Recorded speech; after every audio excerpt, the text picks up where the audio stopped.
Today our topic is electrical capacitance. आज का हमारा जो टॉपिक है वो है इलेक्ट्रिकल कैपेसिटेंस. इलेक्ट्रिकल कैपेसिटेंस क्या चीज है देखिए जरा.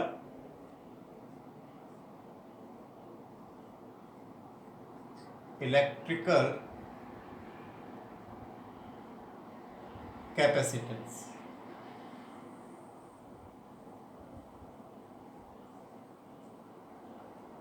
इलेक्ट्रिकल कैपेसिटेंस का मतलब है यदि हमारे पास कोई कंडक्टर है और देखा गया है कि जब हम किसी कंडक्टर को चार्ज देते हैं तो उसका पोटेंशियल बढ़ता जाता है. यानी whenever we give the charge to a conductor its potential increases. जब किसी कंडक्टर का पोटेंशियल इंक्रीज कर रहा है चार्ज देने पर, यानी कि जो Q है हमारा, Q is proportional to V. जैसे जैसे हम चार्ज देंगे पोटेंशियल उसका रेज होगा. इसका मतलब पोटेंशियल जो है वो हमारे चार्ज पर डिपेंड कर रहा है. जब भी प्रोपोर्शनलिटी का साइन हटेगा एक कांस्टेंट टर्म आएगा, तो यहां से Q हो गया Q is equals to CV, where C is a constant. C is a constant, ये एक नियतांक है. और जो C है ये हो गया हमारा कि उस कंडक्टर की कितनी कैपेसिटी है चार्ज को होल्ड करने के लिए. तो C यहां से हमको मिलता है Q अपॉन V. अब Q की यूनिट होती है Coulomb,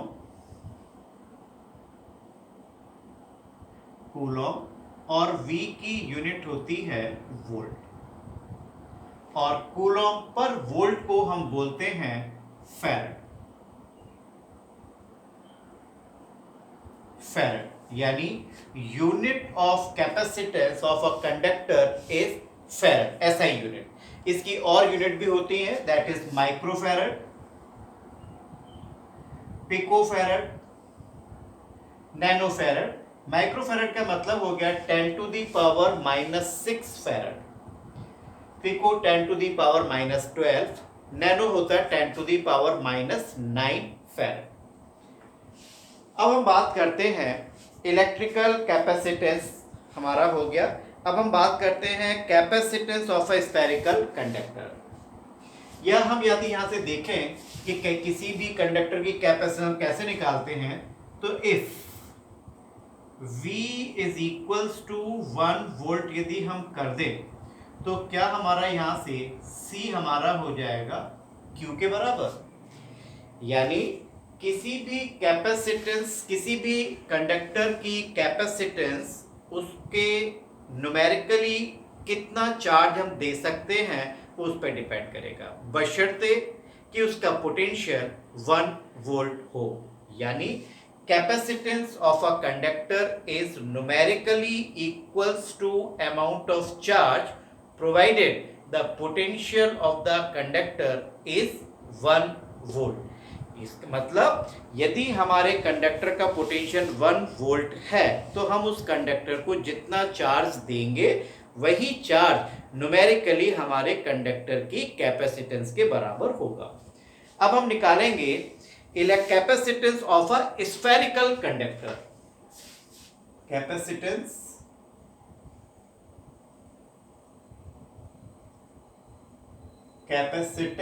of a spherical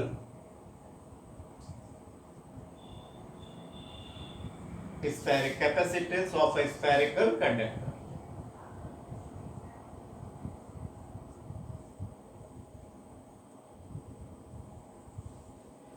So let us consider this is a conductor, spherical conductor है हमारा of radius r. It's the O is the center, R is the radius and Q is the charge given on the conductor. यानी हमने अपने spherical conductor को Q charge दिया है जो कि R रेडियस का है.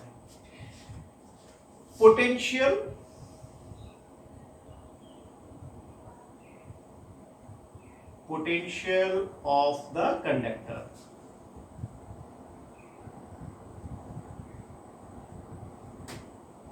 हमारा जो विभव होगा कंडक्टर का वो कितना होगा, V हमारा हो गया यहां पर 1/4 पाई एप्सिलॉन नॉट Q/R, और C हमारा होता है Q/V के बराबर। तो यहां से Q/V हमारा हो गया 4 पाई एप्सिलॉन नॉट R, और Q/V क्या है, C। तो C यहां से हमको मिला 4 पाई एप्सिलॉन नॉट R। यानी कोई भी यदि स्फेरिकल कैपेसिटर है तो उसकी कैपेसिटेंस उसकी रेडियस पर डिपेंड करती है। किसी भी कंडक्टर की कैपेसिटेंस उसकी डायमेंशंस पर डिपेंड करती है। ये बहुत इंपॉर्टेंट पॉइंट था यहाँ पर।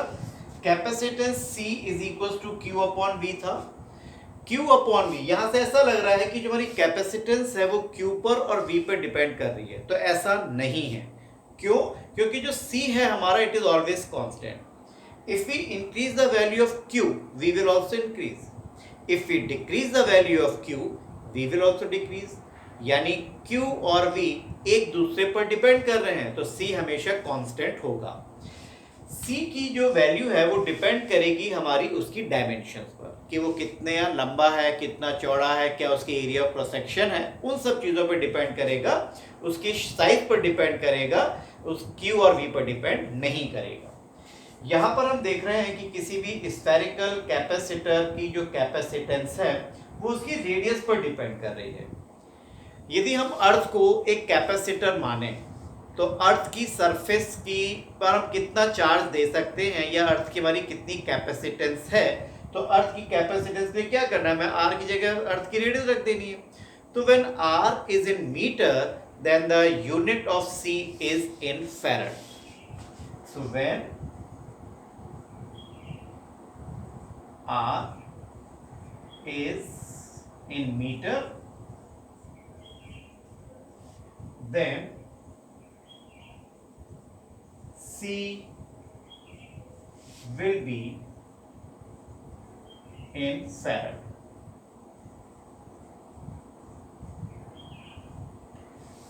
अब हम बात करेंगे प्रिंसिपल ऑफ अ कैपेसिटर, कि हमारा प्रिंसिपल कैपेसिटर का क्या है।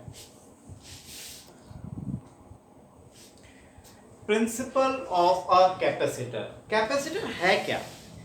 Capacitor is a device which can hold a large amount of charge. यानी कैपेसिटर हमारी एक ऐसी डिवाइस है जो बहुत ज़्यादा क्वांटिटी में चार्ज को होल्ड कर सकता है, चार्ज को स्टोर कर सकता है, वही एक कैपेसिटर है। जैसे इसको बहुत अच्छे से समझने की कोशिश कीजिएगा। हमने मान लिया कि ये हमारा कोई एक प्लेट हमने ले ली,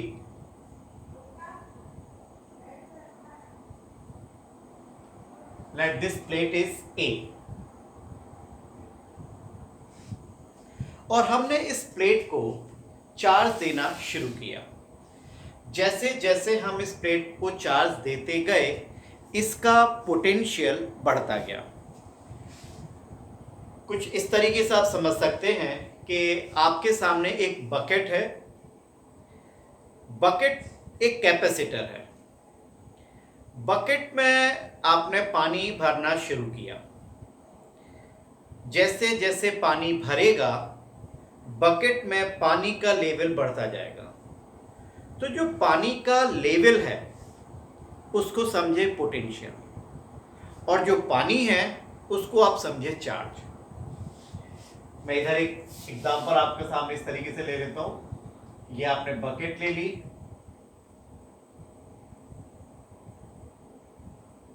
और इसमें आपने पानी को भरना शुरू किया।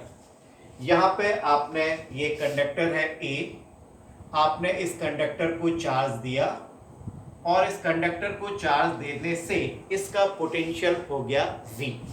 हमने यहां पर चार्ज दिया है Q और इस कंडक्टर का जो पोटेंशियल है वो V पहुंच गया। इसके बाद जब हम इस पर चार्ज और दे रहे हैं तो ये कंडक्टर अब चार्ज को होल्ड नहीं कर रहा। चार्ज को जब वो होल्ड नहीं कर रहा, इसका मतलब क्या हुआ कि जितना भी हम इस कंडक्टर को चार्ज दे रहे हैं वो चार्ज हमारा एटमॉस्फेयर में लीक होना शुरू हो गया। जैसे इस बकेट में आपने पानी भरना शुरू किया, जब बकेट में पानी पूरा ऊपर तक फिलअप हो जाएगा और फिर जब आपने टैप को खोल रखा है तो पानी क्या होगा, बाहर गिरना शुरू हो जाएगा। वही चीज यहां पर हो रही है। इसका मतलब इस कंडक्टर की जितनी कैपेसिटी थी चार्ज को होल्ड करने की, वो ये होल्ड कर चुका है। First case, this is the first case. Second case में हमने क्या किया, और हमने इस कंडक्टर को कैसा चार्ज दिया है, हमने इस कंडक्टर को दिया है पॉजिटिव चार्ज। अब हम इससे ज्यादा चार्ज इसको नहीं दे सकते थे। अब हमने इस कंडक्टर के पास, सेकंड केस में इस कंडक्टर के पास हम एक न्यूट्रल कंडक्टर लेके आए, यानी इस कंडक्टर के पास ऐसा ही एक दूसरा हम कंडक्टर लेके आए। ये हमारा कंडक्टर ए था, इस पर आपने प्लस चार्ज दे रखा था, ये ए प्लेट हो गई। ये आप बी प्लेट लेके आए,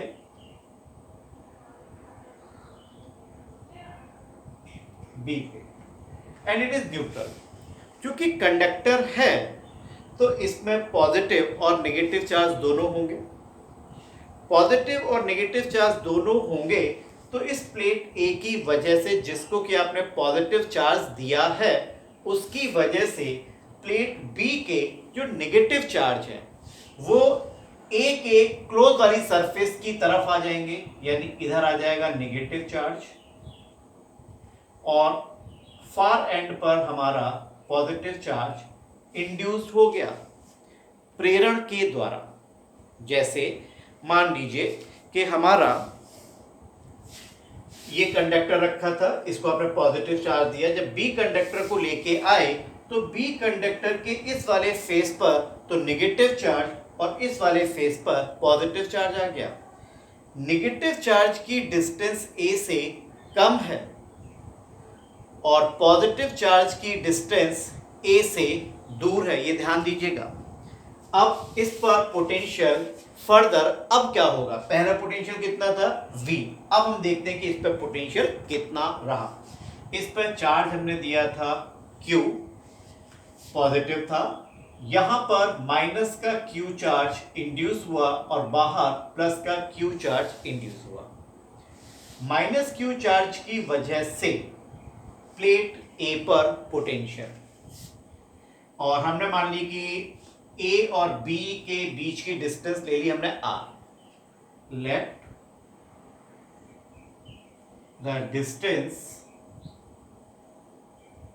between A and B is R and thickness of plate B is dr। Minus Q charge की वजह से प्लेट A पर पोटेंशियल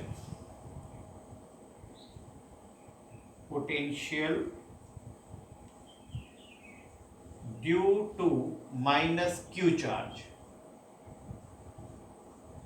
इसको मैं V माइनस से रिप्रेजेंट कर रहा हूं।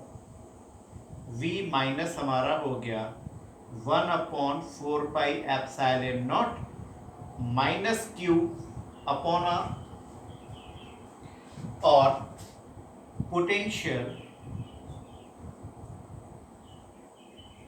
Due two plus Q charge on plate A, on plate A, that it is V plus। V plus हुआ 1/4 pi epsilon not plus Q upon R plus dr। V positive है, R plus dr, तो V plus की value कम होगी। और V minus है हमारा Q upon R और वो भी माइनस में। क्योंकि डिनोमिनेटर हमारा छोटा है तो V माइनस की वैल्यू ज्यादा होगी।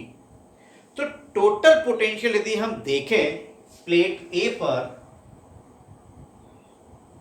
Net potential at A, V पहले से था plus V minus plus V plus, यानी V माइनस की वैल्यू हमारी कम है, माइनस में V माइनस की वैल्यू हमारी ज्यादा है, माइनस में है वैल्यू, तो हमारा टोटल पोटेंशियल अब हमारा प्लेट A पर V से कम हो जाएगा।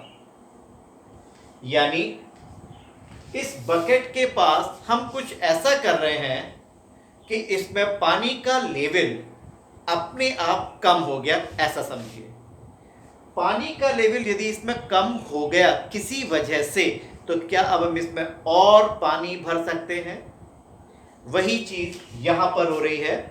इस कंडक्टर का पोटेंशियल कम हो गया, यानी हम इसको फर्दर V पर लाने के लिए, हम इसको फर्दर V पोटेंशियल पर लाने के लिए अब हम इसको और चार्ज दे सकते हैं। यानी इस कंडीशन में इस कंडक्टर की कैपेसिटेंस चार्ज को होल्ड करने की बढ़ गई। तीसरा केस देखिए, in the third case, this is the second case.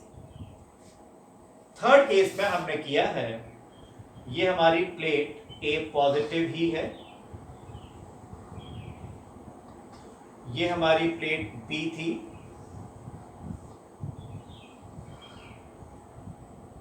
जिसके इनर एंड पर माइनस का Q चार्ज था, इस पर हमारा प्लस का Q चार्ज था, बाहर वाले एंड पर प्लस चार्ज था, जिसकी की वजह से हमारा पोटेंशियल था V प्लस। अब हमने बाहर वाली प्लेट को ग्राउंड कर दिया। जब बाहर वाली प्लेट को हम ग्राउंड कर देंगे तो जितना भी आउटर सरफेस पर पॉजिटिव चार्ज था वो सारा हमारा ग्राउंड हो गया। यानी पोटेंशियल प्लेट A पर,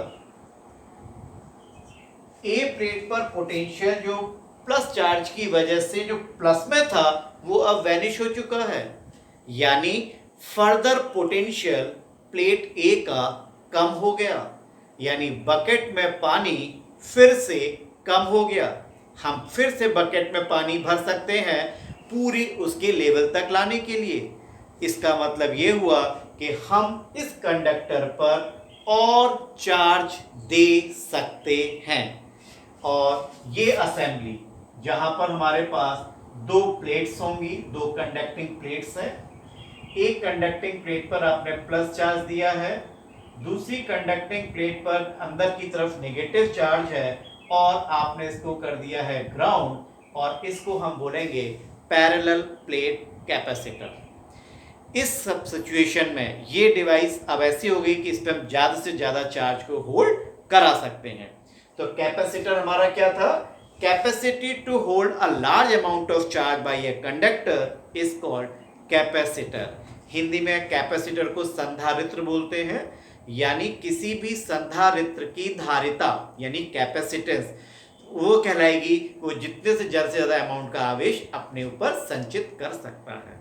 ठीक है, नेक्स्ट वीडियो में हम बात करेंगे पैरेलल प्लेट कैपेसिटर की कैपेसिटेंस कैसे निकालते हैं।